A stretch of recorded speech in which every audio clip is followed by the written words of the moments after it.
श्री श्री राधा रमणो जयति भज निताय गौर राधे श्याम। जप हरे कृष्ण राम। चरित सुधा श्री श्रीमद राधा रमण चरणदास देव बाबा जी महाशय। बड़े बाबा का जीवन चरित्र। मूल बंगला संपादक प्रकाशक श्री रामदास बाबा जी। ललिता, अभिषेक कौन करेगा? बाबा जी, मैं आप ही करूँगा। बाबा जी महाशय की बात सुन ललिता दासी आतंकित हो गई। उन्होंने सोचा, यदि ये सवेरे ही विधि विधान में पड़ गए तो हमारी आशा अपूर्ण ही रह जाएगी।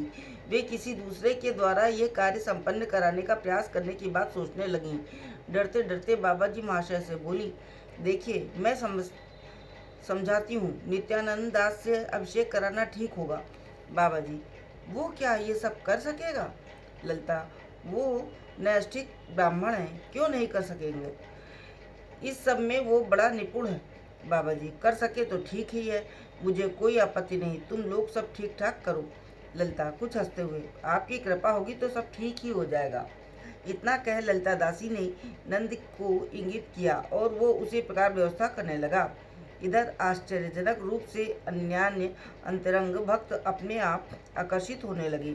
अकस्मात कटक से राधा कृष्ण दादा आ पहुँचे। बाबा जी महाशय ने पूछा, कौन राधा कृष्ण? तुम इस समय कैसे? राधा कृष्ण, कैसे आया मैं नहीं जानता। मैंने कभी सोचा भी नहीं था कि इस समय आपके दर्शन करूंगा, पर अकस्मात मुझे जैसे ग्रहों से विवश होकर आना पड़ा। बाबा जी महाशय मुस्कुराकर बोले, बहुत अच्छा, जाओ कुछ विश्राम करो।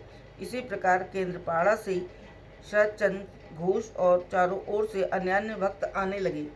सब यही कहते सुनाई पड़े, जैसे किसी महान आकर्षण से आकृष्ट हो, मंत्रमुग्ध जैसा चला आया इत्यादि। ठाकुरों के नए कपड़ों की व्यवस्था की जाने लगी। अवसर पाकर ललिता दासी ने राधा कृष्ण दादा से सब वृतांत कह सुनाया। वे परम आनंदित हो कैसे क्या करना होगा इस संबंध में उनसे परामर्श करने लगी। ललिता दासी अनेक प्रकार की भोग की सामग्री तैयार करने में व्यस्त रहीं। उन्हें बाबा जी महाशय के पास जाने का बिल्कुल अवकाश ना मिला। तीसरे पहर उन्होंने देखा कि वे शौच जा रहे हैं।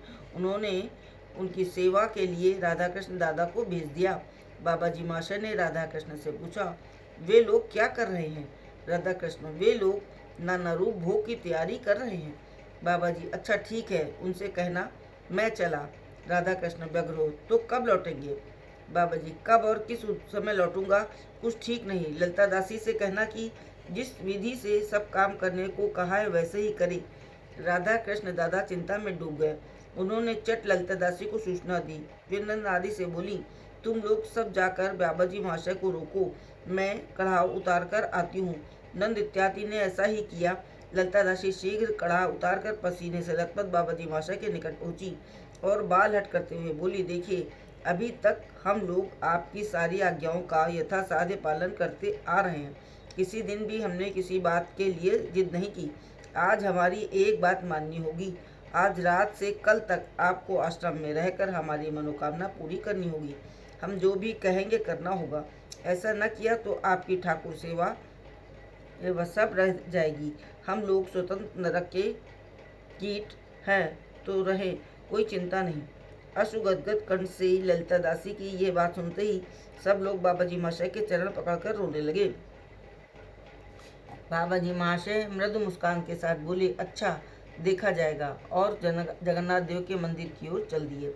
इधर शाम से ही आश्रमवासी अपनी अपनी इच्छा अनुसार नाना प्रकार के मिष्ठान भोग के लिए तैयार करने लगे। रात 10 बजे के लगभग बाबा जी महाशय आश्रम लौट आए। सबके मन में आनंद का स्रोत उमड़ पड़ा। सबकी नींद न जाने कहाँ उड़ गई। राधा कृष्ण दादा के ऊपर कीर्तन रूप में जन्मोत्सव वर्णन करने का भार सौंपा गया। कब रात्रि शेष होगी और उस समय अनिर्वचनीय सुखमयी उषा देवी का आविर्भाव होगा, इस उत्कंठा में सब उद्व्यस्त थे। एक एक पल प्रहर के समान बीत रहा था। एक एक दंड में 10 बार बाहर जाकर आकाश की ओर देख रात्रि का अनुमान लगा रहे थे। कोई खुले मैदान में जाकर देख रहे थे कि अरुणोदय हुआ या नहीं, पक्षियों का रव प्रारंभ हुआ या नहीं, प्रभात के कुसुम खिले या नहीं, प्रातः स्नान के लिए जाने वाली रमणियां सड़क पर जुटी या नहीं, शिशुओं ने स्तनपान करने के लिए माँ माँ पुकार कर रोना आरंभ किया या नहीं।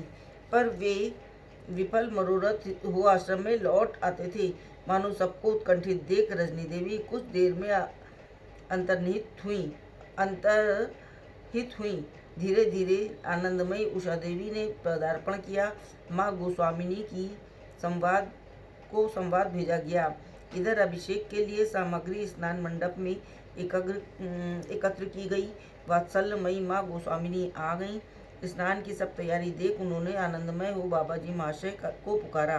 वे बालक की भांति माँ कहते हुए निद्रा से उठे। बाबा जी महाशय आज जैसे वो बाबा जी नहीं रहे, एक बालक के समान जो जैसे कह रहा था कर रहे थे।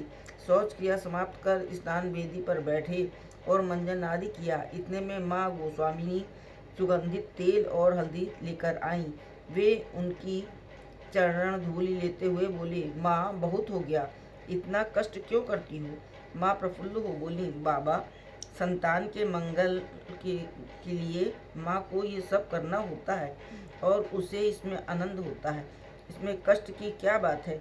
आप जैसी योग्य संतान की माँ बनकर उसके मंगलार्थ जन्मतिथि की आराधना करने का सुअवसर पा मैं अपने को बड़ी सौभाग्यशालिनी मानती हूँ। ये सब हमारे कुल देवता निताई चांद की कृपा है। इतना कह उन्होंने उनके माथे पर कुछ तेल और हल्दी लगा दी।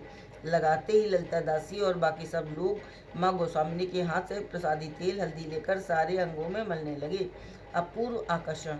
अड़ोसी पड़ोसी और बहुत से दूर दूर के लोग, स्त्री पुरुष, बालक और वृद्ध चुंबक आकृष्ट लोहे के समान अज्ञात रूप से मठ में उपस्थित हो उलू ध्वनि, हरि ध्वनि, शंख ध्वनि, जय ध्वनि आदि करने लगे।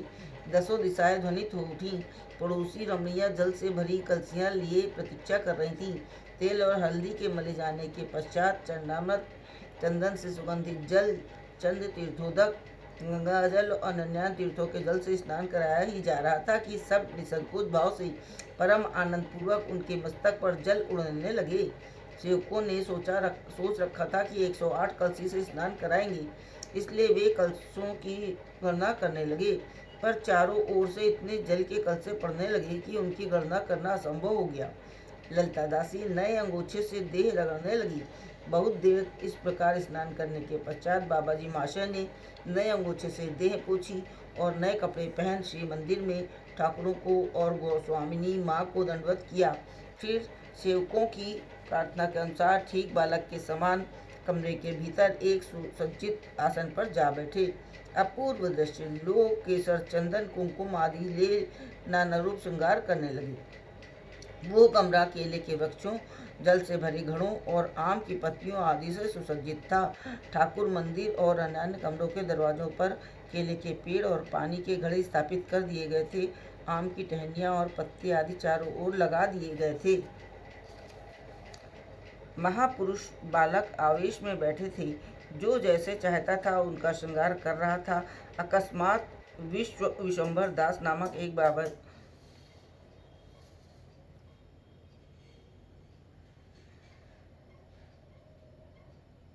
जय जय श्री राधे।